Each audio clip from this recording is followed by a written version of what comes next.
The New York Rangers managed to pull off the series win against the Carolina Hurricanes, winning in Game 6, 5-3 with a nice third period comeback win. As we saw, Chris Kreider scored 3 goals in that third period, all within a 10-minute span. A natural hat trick for Kreider as he also gets the game-winning goal. But in general here, a nice series win here as the Rangers are moving on to the conference finals where they will play the winner of the Boston Bruins and Florida Panthers series. It should be a very entertaining one, I would imagine, once again. But in this second round series here against the Canes, the Rangers winning Game 6 there. And it definitely wasn't a complete game in Game 6, but at the end of the day, they come in with the win. They finish the series off and are now another step closer to potentially winning a Stanley Cup. But taking a look at this series here, I think a pretty clear factor in this series for the Rangers was the goaltending. Igor Shesterkin continues to prove that in the playoffs, when the lights shine brightest, he shows up and performs at an elite level. He's a top-tier goaltender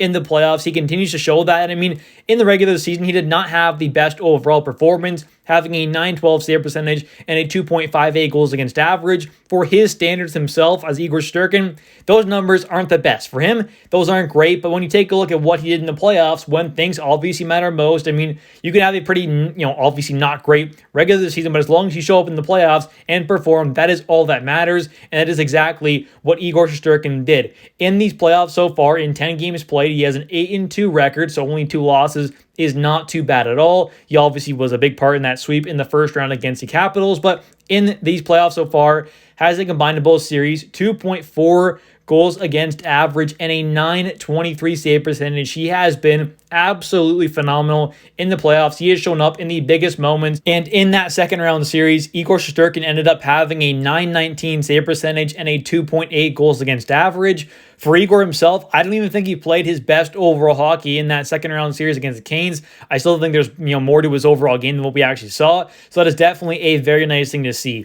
And for the Carolina Hurricanes in net, they ended up having Pyotr Kochetkov play Game 3, but for the other 5 games in this series, it ended up being Frederik Andersen, who did not play anywhere close to as good as Igor Shesterkin, as he ended up having in those 5 games played an .878 save percentage and a 2.98 goals against average. He was not good and was nowhere near as good as Igor Shesterkin was. And another reason why the Rangers ended up winning this series was the fact that they dominated the special teams. You take a look here at the Rangers power play percentage, it ended up being a 26.3, which is not too bad at all. Obviously, the Canes penalty kill ended up being 73.7, so not too good there for the Canes on the penalty kill. They are known as a very good penalty killing team, and they did not do that in this series, as the Rangers ended up having a pretty solid power play, especially in those first 3 games there. That was really kind of clicking for the Rangers there. Obviously kind of slowed down in the last 3 games, but in general, the power play was doing pretty good overall for the Rangers and came up pretty clutch there in Game 6. You take a look at the penalty kill percentage for the Rangers, it ended up being a 90.5, which is amazing. That is absolutely elite there. The power play percentage for the Canes there ended up being a 9.5. So a pretty big difference there. Rangers power play and penalty kill was quite amazing, especially when you compare it to the Canes power play and penalty kill. So a big difference there, and that is a huge factor in this series and why the Rangers ended up winning. The Rangers also ended up getting 2 shorthanded goals as well, one from Chris Kreider and one from Jacob Trouba, which definitely played a factor in this series. Also taking a look here at the overall kind of player stats for the Rangers here, we ended up seeing Artemi Panarin have a pretty solid series, getting 6 games played, 2 goals, 6 assists for 8 total points, over a point per game in this series, not too bad at all. Also had 2 game-winning goals, which is very nice to see. You take a look here at Vincent Trocheck, who ended up tying Panarin for top scoring in this overall series. 6 games played, 3 goals, 5 assists, 8 points, not too bad at all. He also had a game-winning goal. Mika Zibanejad, 6 games played, 2 goals, 5 assists for 7 total points. Not too bad. Chris Kreider obviously had a monster Game 6 there, scoring 3 goals, getting that natural hat trick. Well, also ended up having a total of 5 goals, 2 assists, 7 points in those 6 games, and also had a shorthanded goal as well. And we also saw Alexis Lafreniere be the other Ranger player to have at least 8 points per game in his second round series. Ended up having 4 goals, 2 assists, 6 points in those 6 games played. So in general, the Rangers ended up having 5 players hit at least 8 points per game in the second round series, which is very good.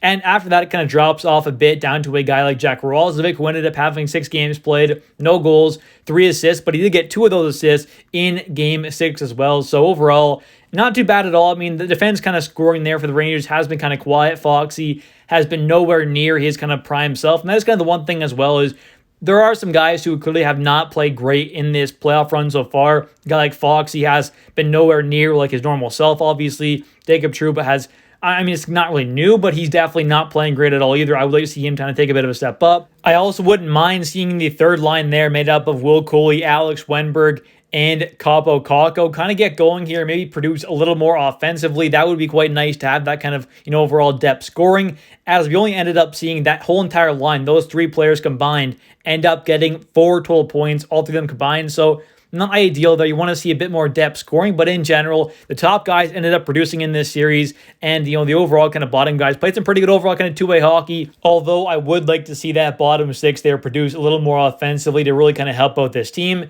They've still played pretty solid, though, so not too big of a deal. And for the decor there offensively, they haven't produced at an elite level, but they definitely had their moments. I mean, a guy like Ryan Lindgren there, he ended up assisting, making a really nice play there to pass over to Kreider, who was right in front there for that game-winning goal in Game 6. So they've had their moments there. A guy like Ryan Lindgren, that's kind of what he does. He's not going to put up, near a point per game, but he might have a moment here or there where he does kind of shine offensively, and that is exactly what he did there in Game 6. So in general, the team's playing pretty solid hockey, although they didn't have, a complete game, for example, in Game 6 there. They still ended up coming through with the series win, and my prediction was 7 games for the Rangers there to get that series win. They end up doing it in 6, which is very important because now this team will have an extra few days of rest. If it does go to Game 7, let's say, and they ended up winning it there on Saturday, for example, that's, an extra couple days, where you don't have that extra real rest there. So I think in general, finishing these first 2 rounds in 10 total games is very important. Guys like Fox, I definitely don't think it's near 100%. For example, those guys are going to have more time to kind of heal up, rest up, get at least a little closer to being healthier and kind of get better, hopefully, for that third round series in the conference finals where we'll play the winner of the Boston Bruins and Florida Panthers. And the last thing we're going to take a look at here in this video is a quote from Vincent Trocheck post-game talking about Chris Kreider's performance in that third period of Game 6. He ends up saying, whenever you're in a spot like that, you need your big players to come up big. Chris did that tonight. And that's exactly what Chris did. Chris Kreider was phenomenal in that third period, and that's what you need. When you're down a couple goals there in Game 6, after you've lost back-to-back games there, you're in Carolina away, you need your big guys to come up clutch, and that's exactly what this team did. Chris Kreider was phenomenal. The big guys ended up coming through in this series. In net, Igor Shesterkin didn't have the best overall game for his standards, I would say, in Game 6, but he ended up making a couple really great saves in that third period there to help the Rangers hold on for the win.